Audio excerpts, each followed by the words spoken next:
Бардорам, салому алейкум. Бисёр бардора хоҳиш мекарданд ки дар бораи рекордо гап занем. Хай ман фикр мекунам ки бисёр одамо рекорд гуфта ҳамон чиро дар назар доранд ки ягон чизи аҷоиб, ягон чизи интересни бинанд. Не ки ҳозир видео камтарак нестандарт мешавад барои чи ки дар ин видео шумо мебинед рекордои тупойтарина, яъне ки чӣ хел одамо дар саршон омад баромад кунанд ҳамин корро иҷро кунанд. Бо шумо ҳастам ман Муҳаммад Шарипов Бардоро ва ин канали SM Шарипов. Рафтем. ва бардор хотиррасон мекунем ки агар бозии ягон дастара ё ки ҷанги ягон ҷанговара интизор бошен, шумо метавонед ки бо дар ин сумам кор кунед. Ссилкае ки дар комментария закрепит кардагиа мегзарен, приложение скачат мекунед, установид мекунед ва дар ҷанговарои дӯстдоштаи худтон метавонед ставка кунед, сум кор кунед. Жерар Джесс и одам ай Филиппинай рекорди амияе ки хай ман номашо намегӯм, на бинеи худтон мефаҳмед ки чӣ кор мекунад.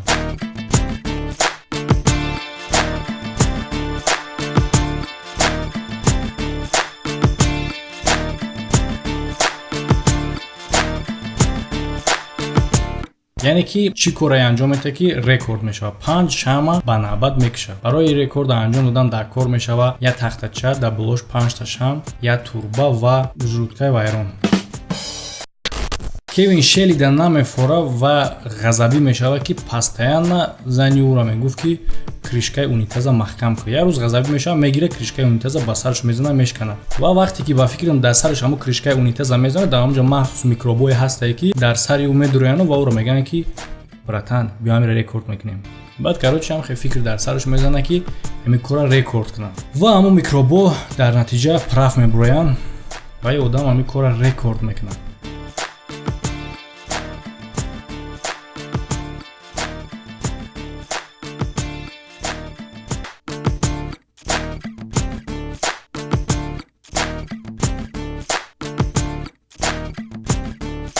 ва ҳамин хел дар 1 минут 46 кришкаи унитаза мешкана, дар китоби рекорди Гиннес дохил мешавад. Тасаввур кунем бардора ин рӯзо чӣ қадар одамо ғазабӣ мешаванд, чӣ чизоро дар пешона мебуроя мешкананд. Хай бирин ҳамаамро рекорд кунем бугӯям.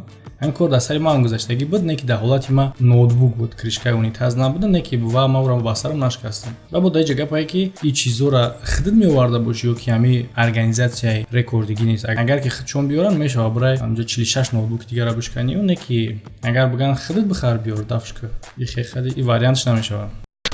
ва иштирокчии дигар дар китоби рекорди Гиннесо Пол Хан и ба иштирокчии аввал камтар монандай, фақат разница дар ҳамиае ки ин воздух мебурояд, просто воздухи я дигар ҷо мебурояд. яъне ки оруқ мезанад ва оруқи баробари тандирзание, яъне раъду барқ. чӣ хеле ки Пол Хан худаш мега ӯ ҳар рӯз тамрин мекард ки атришкаш бақувват шава, звуки ҳаму баробар шава ба 108 децибел. мешава и овоза муқоиса кунӣ мощностша ба як самолёти хеле на он қадар калон. метавонам тасаввур кунам ки чӣ хел ин хел кора мешавад ки ба воситаи тамрин ба даст биёрӣ. ба фикри ман дар ин ҷа гап дар бораи тамрин нест, ин организми одам ҳам хел роҳҳои ки овоз мебуроям, роҳҳо махсус ҳам хел модарзотие. бо ҳастай одамое ки ягон хеле тавоноии ғайриоддӣ надоранд, хай мехоҳанд ки дар китоби рекордҳои Гиннес дохил шаванд. ҳам хеле завқ доранд, хай чӣ кор мекунем. ва дӯсто ин иштирокчии навбатии рекордҳои Гиннеса ман намедонам одами якрав бугум, одами тупой бугум, одами батоқат бугум ё ки гений бугум, шояд чӣ бугум ман намедонам. ин вибрама дар шумо метавонам дар комментария шумо бинависед ки ин чӣ гуна одам ай. ҳозир шумо мефаҳмед ки барои дар китоби рекордҳо дохил шудан чӣ кор кардагиа. ин рақамҳоро бо калима менависа а 1 то 1 миллиона.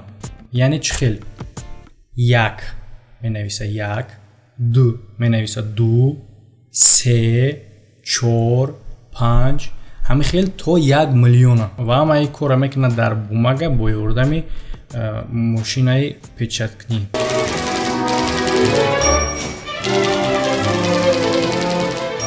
ва бардора диққат, барои кор ба ӯ дар кор мешавад 16 соат не, рӯз не, 7 мошинаи печаткунӣ, 1000 та рулони краска ва 19890 варақ. ва бардора иштирокчии навбатии мо ин аст Кирби Рой, ки одам ай ҳама зарбаи сахттарина тонист ки тоқат кунад дар як ҷое ки ҳама тоқат намекунад. ин одам на танҳо характер нерви оҳанӣ дорад, балки бо як чиз оҳанӣ дига ҳам дорад. ва ё ин ки оҳани неу вообще надора. Ишане ки мо аниқ намедонем. Барое ки дарда нафаҳмӣ, ӯ чиз бояд ё ки оҳанӣ боша, ё ки набоша. Правильно бародаро? Ҷанговари смешини Хиднаборст Ҷастин Смит и одама зарба мезана бо вазни ним тонна бо суръати 35 км/соат. Ва дар натиҷа чӣ? Мард камтарак айҷош мепара ва рекорди навша ҷашн мегирад.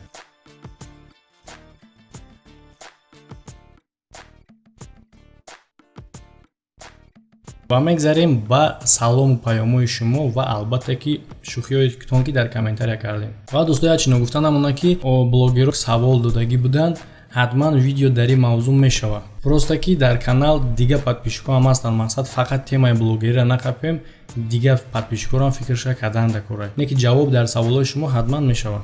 Нуриддин Назаров: салом акай Муҳаммад, як салом ай таҳти дил ба бачаҳои ғариб расон. Ба бачаҳои ғариб ай таҳи дил салом. Ошукбачаи саргардон: салом бародар Муҳаммад, алейкум салом ва саломи маро ба мардуми ғариб ва мардуми элоғ расон. Саидари Мирзоев: салом акай Муҳаммад, алейкум салом, саломи маро ба кали Амриддин расон. Амриддини кал хона намера, фарзанди аввалин мактаб мерава, хона бира хидат мактаб бараш.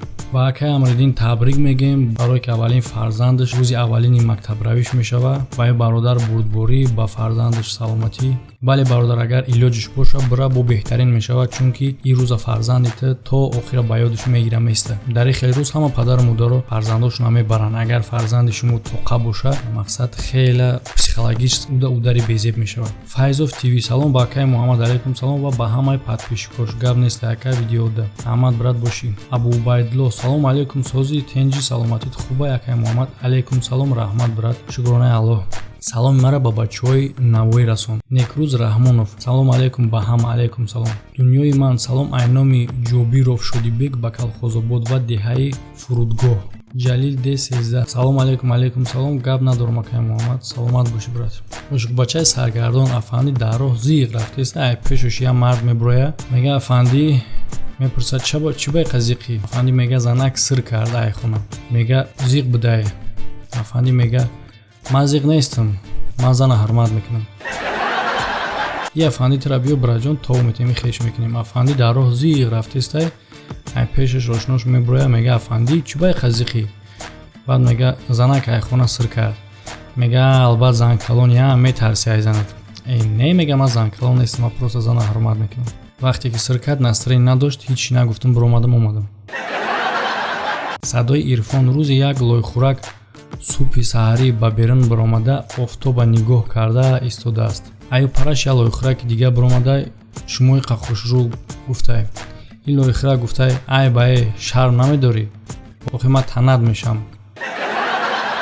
Раҳмонали Ҳусейнов: афандира мепурсанд ки барои чӣ вақти борон сар мешава қурбоққаҳо худро дар об мепартоянд. Афанди гуфтай: эй шумо ҳамиш сода бестен. Агар худшона дар об напартоянд, дар борон тар мешаванд. Умеҷон Табаров: афанди дар центр харда савор рафтесай, ҳамиқа мезанаш, тез ра намегарда. Як гаи манш мекунам, мега чӣ хахара мезанӣ? Бихам ку, ай хар бахшиш пурс. Афанди мега майли акай гаи. Афанди ай хараш мефуроя, баъд дар рӯпарӯи хараш места, мега мебахши харҷон, ман нафаҳмидам ки акайти дар гаи кор мекарда.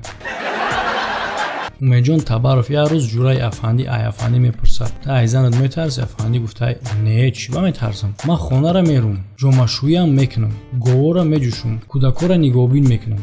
Чӣ да метарсидам? Ман ранги тарсончак нестам. Умеҷон Табаров: зан ба утоқи кории мард медуроя, мебинад ки дар сари зонуи шавҳараш котибааш нишастааст. Мард зуд ҳушашро ҷиддӣ гирифта мегӯяд ва боз Рафиқа Усмонова нависед ки 3 курсии нав барои идора. Охир то кай дар сари зонуи ман нишаста кор мекунед? бародар, дар ҳамҷа видео ба поён мераса. Фикр ақидатон дар комментария печат мекунед. ба воситаи лайк, дизлайк нишон метиҳед ки видео дар шумо маъқул шид ё ин ки не, ва видеои нава интизор мешавем. Хайр то боздид.